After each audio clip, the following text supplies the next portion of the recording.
What's going on, everybody, and welcome to another episode. So this particular episode, I'm going to be talking about my overall experience with using the 13-inch M1 MacBook Air. Now, this particular video is going to include a variety of different things and what I use the M1 MacBook Air for. Now, I'm going to talk about video editing in a separate video because I want to go into more detailed side of things with that. And overall, I just think that we already have a substantial amount of information that's available to us already, given that this particular M1 chip has been out for a little over 2 years now. So we pretty much already know what performance it entails and just a variety of different things that the M1 silicon can do. Now, before we get into everything, I just want to go ahead and say that this particular machine has definitely changed what I thought of the MacBook lineup as well as just the Mac OS operating system. It has definitely changed so much for me and opened up so many doors as far as like being able to experience what the hype was behind using MacBooks and just Mac OS in general, and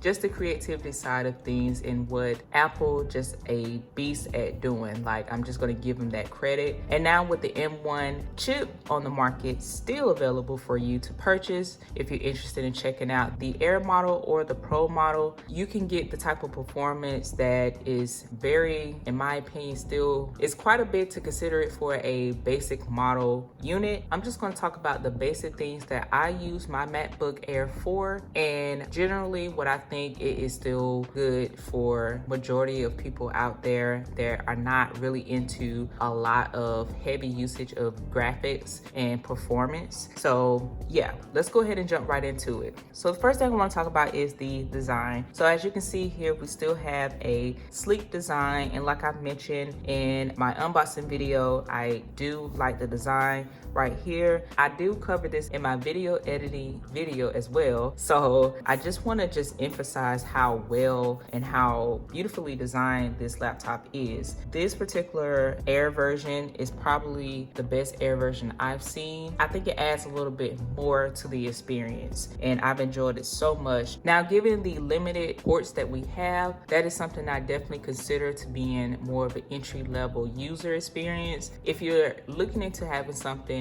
a laptop with more options, or specifically MacBooks, then of course you're going to have to consider the newer models that include the M1 Pro chip or the M1 Max. The performance is just there, and I think the price is just worth it overall and what you're getting. So we're going to talk a little bit more about price as well later in the video, so we're definitely going to cover that. Basically, if you're about that dongle life and you don't mind buying add-ons to utilize like HDMI, SD card reader, so you're more than likely going to pick up one of those accessories that can provide the functionality that you're looking for. I picked up the Hutu hub, and this hub, I believe it's a 7-in-1. It's definitely been one of the accessories that I absolutely have to use with my MacBook Air when I'm importing photos or videos from my SD card, because this one includes the SD card reader, the micro SD card reader, as well as 2 regular USB-A ports, and we have a Thunderbolt port available as well, and then we have the DC-in port on the opposite side. So more than likely you're probably going to pick up an accessory to utilize a port that's not available on these models. If that's something you don't mind, then this is definitely a good option for me and a lot of other people that can be limiting over time, depending on if you're looking to upgrade at some point and do different things that may require dedicated ports for that, and you just don't want to have to worry about carrying around an extra accessory or just having the accessory hanging off. And we're going to talk a little bit more about that as well. I did talk about the Hutu hub in another video in the tech that I use often,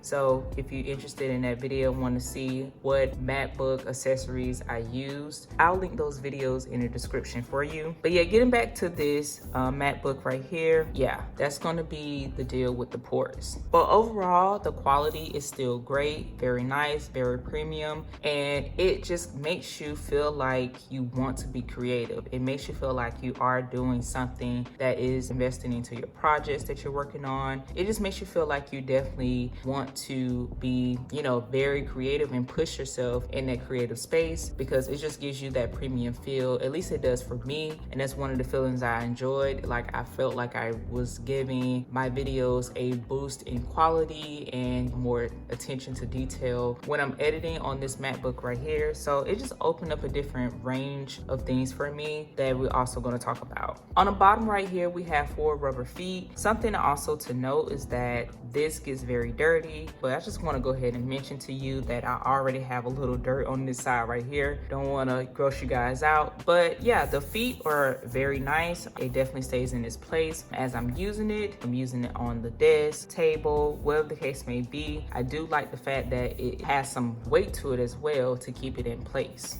As I just mentioned, weight, again, this is something that I remember mentioning in my unboxing video, is that it has a little heft to it, and I personally like that. It adds to the premium feel, in my opinion, and I just don't mind the weight. I know that can be a big deal for some people, and I definitely understand why, because you want to make sure you have the maximum portability available to you, so that is understandable. With the size, it's still considered portable for me. It definitely leaves a footprint. You have it in your bag, you kind of know it's there, unless you have quite a bit in your bag and it just all fits in very well. But for the most part, I enjoyed it. I didn't think it was too much. Majority of the time I have it in my lap, but again, weight is not a huge issue for me. It's usually at the tail end of the list, if it's on the list at all. As long as I'm getting the performance that I need, I don't mind weight at all. But that's definitely just me. It could vary for you. So the last thing I'm gonna mention about design is this mirror looking Apple logo. I like it. I know some people prefer the glowing logo. I think this adds a different touch. I don't know. I like the mirror design. I'm not quite sure specifically why, but it looks a little bit more modern. And to me, it adds a little bit more contemporary look to the overall design. All right, so let's go ahead and move on to the M1 Silicon. Now, we've heard the M1 Silicon talks for over 2 years now, and it just keeps growing with the expansion of the M1 lineup. As we already know, and Apple has definitely shaking up the market like crazy, which is an excellent thing, and I love that, because again, it just opened up that door for me to like really experience the MacBook and the Mac OS that everybody just knew and loved. So the M1 Silicon has definitely been amazing in my usage. Speaking of the usage, I have only used this particular laptop for video editing and a little bit of multitasking. Now, I say a little bit of multitasking because multitasking is kind of like a given, when you're using tech products, with laptops, tablets, phones, so on and so forth. You tend to gonna do it just naturally. I'm just hitting on this just a little bit to let you know that, of course, it exceeded my expectations. Now, the reason it exceeded my expectations because normally, as I've definitely done my research in the past, multitasking may not have been the best thing on the Intel base, depending on what model and configuration you had, of course. So for me though, I've used iMovie as my only video editor and multitasking using Safari, and that's pretty much it. I didn't go crazy into like other things because I just basically needed to get a feel of Mac OS while I'm learning iMovie on Mac OS. So didn't have any issues as far as multitasking. However, I did experience some lagging in iMovie, but I talk about that and I cover all the little specifics of that in my video editing video using the MacBook Air M1, of course. And so, but as far as the iMovie usage, I think that was just an application issue, not necessarily the M1 as far as like hardware. Again, multitasking, general usage is great. It's like super fast. Touch ID is great. It was super responsive. I honestly cannot get enough of how responsive that Touch ID is, and I just enjoyed this feature so much. Super responsive on this particular laptop. Can't say enough about it. So as soon as you open up your MacBook, of course, you're going to be prompted to unlock it, and that would be the option to enter your password or utilize Touch ID. Definitely happy that that was a feature that I know has has been on the MacBooks for a very long time anyway, but it seems like they really made this super easy to use and super responsive, given this small little square that's here and just making it super quick to begin working once it's unlocked. So yeah, that's definitely a great feature. All right, so quickly talking about operations, it's going to be a little bit more subjective according to your usage. Again, I primarily use this for video editing and, you know, generally browsing the web, going through photos, just a little bit basic things like that. It obviously flies through what I used it for. Again, that's just aside from talking about iMovie, but overall the experience has been really great and I've enjoyed it so much that it really had my expectations even higher for the pro models. So the M1 entry-level silicon chip is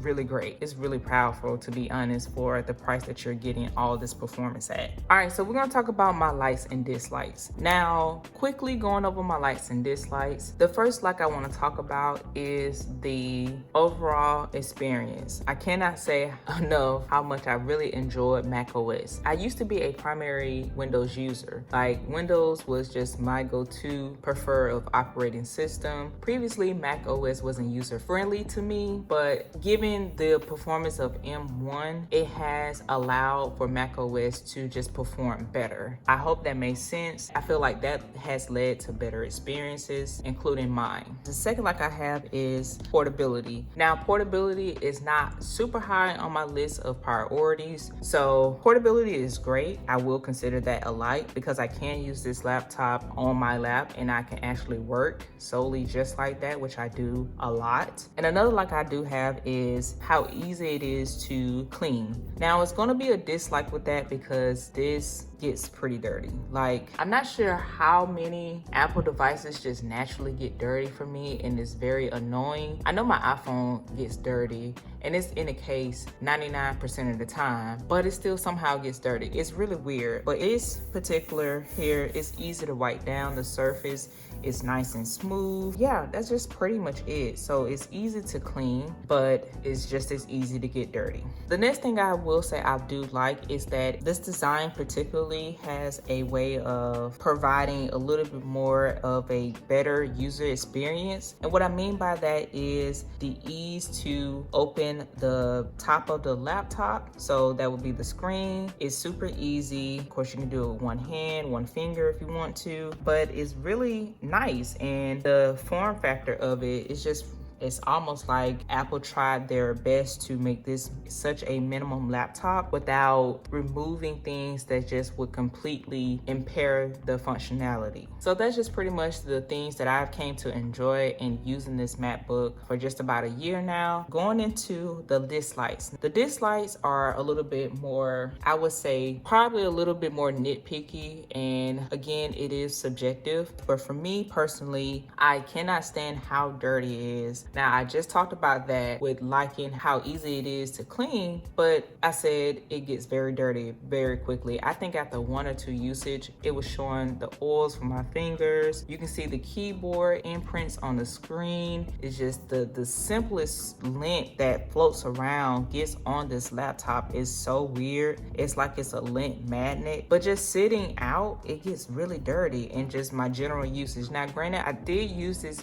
almost every day, but it gets so dirty. That's probably my OCD kicking in at that point, but I felt myself constantly cleaning it, just trying to keep it looking polished, and it just became a job within itself. I also didn't care for how dirty the trackpad got. Probably a little difficult to tell on the video, but the trackpad just definitely collects your oils from, you know, we're constantly using it and stuff like that, which again, that's just me. Some people may not care as much because that's what the laptop is here for, to be used. But for me, I like to keep things nice, clean, and neat looking. So put in some heavy work in editing. I can tell that I have been using it. Also, the bar on the screen definitely has some thick bezels. To me, I know in the past, previous MacBook models have had even thicker bezel. I guess I was expecting something a little bit thinner. So though I like the back of this design right here, I noticed it creates an open space, like a gap in between the screen and the base of the laptop. That lint tends to find and get trapped in. That was a little annoying, and so that's something I also had to be aware when cleaning it. And last on my dislike list is gonna have to be the ports. I did grow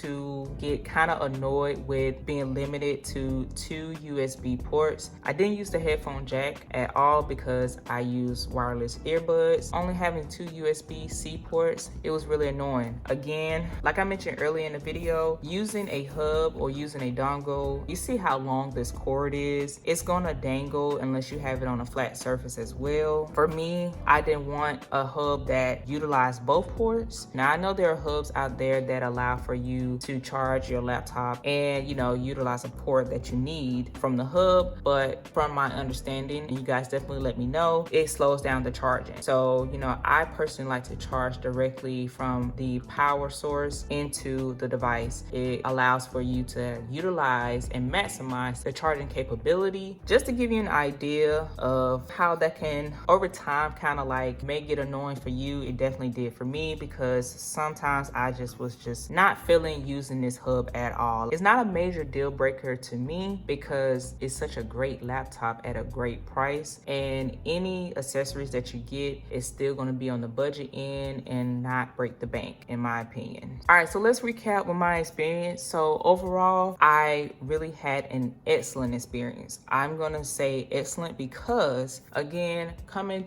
from being a primary Windows user, I think it's important for me to consider that, because I did not see myself using MacBooks, not this soon for sure, where Apple is putting out the products that are more user-friendly and that can cover consumers and prosumers. So definitely love the option that this is still available on the market. One thing I will say I would do differently, instead of getting 8 gigs unified memory, I would definitely bump it up to 16, and of course keep the 512 SSD. The configuration I have is 8-core CPU and the 8-core GPU with the 512 SSD memory storage. So that's the configuration I went with, and I didn't want to break the bank. Yeah, I think this particular configuration is really good. It definitely will get a lot of things done. It's definitely done that for me, basic 4K videos. And just to keep it simple and not get too heavy into the tech side of things, if you just produce your basic 4K videos at around 24 to 30 frames per second, you're definitely good to go, because it got the job done for me. If you're looking into producing higher quality than that, then I would do more research and what configuration you should go for, because the higher quality of the video, the more hardware, better performance you're going to need. Another thing also to keep in mind is performance. What are you looking out to receive from the M1 entry-level chip versus others? I didn't do crazy editing. I knew I wanted to keep it fairly simple. That's just another thing to keep in mind. So yeah, bottom line, would I get the M1 MacBook again? Definitely. Again, I would go for the higher end RAM option and keep at least 512 SSD available. Of course, video editing, photography, and just, making sure you have that and writing to the SSD. I really enjoyed my time with it. So last thing I'm going to touch on is the price. Now, as I mentioned, it's a great pickup at the prices available. There's been a sale going on for these particular models quite often. If you can catch it on sale, definitely try to catch it on sale. I'm always pushing for purchasing things on a deal. The more money you can save, the better, for me at least. But I purchased this at $1,300 at that time. Again, we're talking June 2021. So